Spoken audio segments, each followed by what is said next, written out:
नमस्कार, मैं हिमांशु कुमार। आप देख रहे हैं जनता जंक्शन।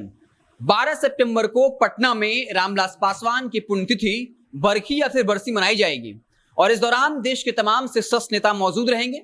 चिराग पासवान ने बकायदा देश के प्रधानमंत्री नरेंद्र मोदी, केंद्रीय गृह मंत्री अमित शाह से लेकर सोनिया गांधी, राहुल गांधी तक को आमंत्रित किया है और बिहार से भी मुख्यमंत्री नीतीश कुमार से वक्त मांगा था लेकिन वक्त नहीं मिल पाया।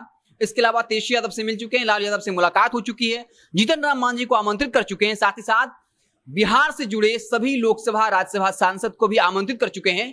लगभग 10,000 कार्ड जो है उन्होंने छपाया है और सभी लोगों को आमंत्रित किया है। तो 12 सितंबर को बाकायदा तमाम देश के शीर्षस्थ नेताओं का जमावड़ा होगा। लेकिन एक बड़ी खबर यह थी कि क्या पशुपति कुमार पारस इस पुण्यतिथि में आएंगे, क्योंकि चिराग पासवान बाकायदा अपने चाचा पशुपति कुमार पारस के आवास पर गए थे।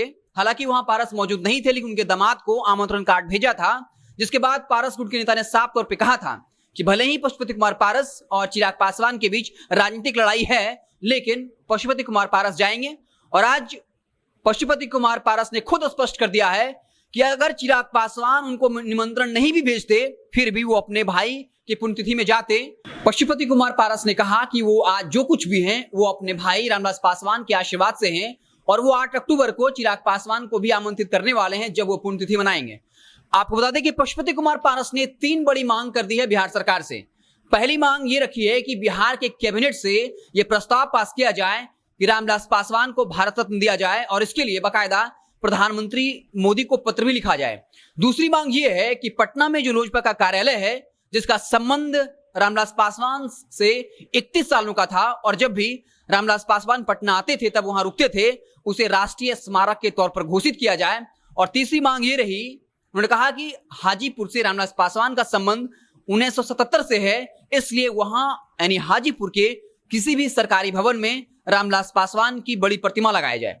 और जब उनसे यह सवाल पूछा गया कि रामविलास पासवान के दिल्ली 12 जनपद आवास में चिराग पासवान ने प्रतिमा स्थापित करवाई है, साथ ही साथ लोजपा कार्यालय ऑफिस के बाहर रामविलास पासवान के स्मृति बोर्ड लगाया है, तो क्या 12 जनपद आवास को राष्ट्रीय स्मारक घोषित कर दिया जाए।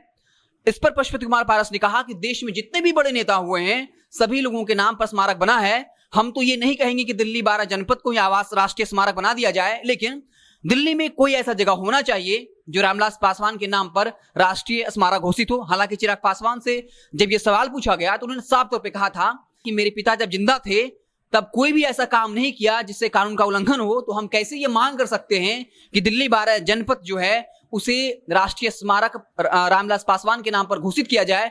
हम कानून का उल्लंघन नहीं करना चाहते हैं और हमें तो अब बिहार में ही रहना है, दिल्ली से हमें क्या मतलब है। तो इस तरीके से अब रामविलास पासवान को लेकर राजनीति गर्म हो चुकी है। पशुपति कुमार पारस अब 3 कदम आगे निकल चुके हैं, या कहें कि 2 कदम आगे निकल चुके हैं और 3 बड़ी मांग रख दी है।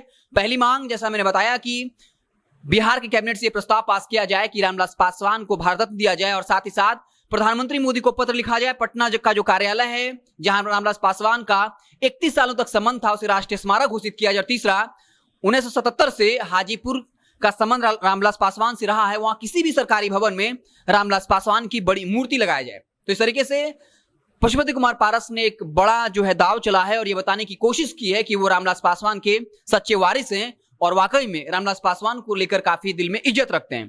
तो अब देखने वाली बात होगी कि क्या नीतीश कुमार उनकी बात को मानते हैं। लेकिन एक बात तो साफ है कि 12 सितंबर को जब पशुपति कुमार पारस यहाँ आएंगे तब देखने वाली बात होगी कि चिराग पासवान और पशुपति कुमार पारस कैसे एक दूसरे का आमना सामना करते हैं। हालांकि पशुपति कुमार पारस ने साफ तौर पर कह दिया कि जब मैं वहां जाऊंगा तो इसे राजनीतिक रूप से नहीं देखा जाए, क्योंकि पारिवारिक मसला अलग है और राजनीतिक मसला अलग है। यानी साफ तौर पे कह चुके हैं कि वो राजनीतिक रूप से चिराग पासवान के साथ नहीं होंगे और कहा भी था कि वो सूर्य पश्चिम में उग सकता है लेकिन उनका रिश्ता चिराग पासवान से नहीं सुधर सकता है।